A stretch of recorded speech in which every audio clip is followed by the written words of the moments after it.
Imagine you are a person who wants to make money. How do you do it?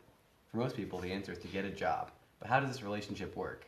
How do you make money, and what are the rules and laws regarding your rights as a worker? All of this is studied on the study of labor law, specifically the employment contract. To get money for your work, you must become an employee. Employees are the people who sell their labor for remuneration or financial compensation and work for the benefit of a company or individual under their direction. An employer is the person or legal body for which an employee does labor for.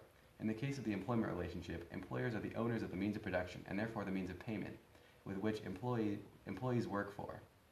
Finding a job can involve many channels of communication, such as the internet, word of mouth, or job boards, but the most common is agencies. Local, national governments, and private groups help connect prospective employees to prospective employers and match willing workers to needy employees. The employment contract binds employees and employers together. Employers agree in this contractual agreement to perform the tasks specified in the contract, and employees take the benefits from the contractual relationship. Employment contracts also vary by the type of work being done.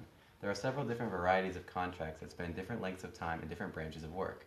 Fixed-term contracts, for example, are contracts with no definitive end date. These are less common than indefinite-term contracts, which have no specified end date, and are normally used when a company needs auxiliary tasks the employer needs completed. The employment contract has working parameters like minimum wage, maximum time worked in a week, conditions of the workplace, etc.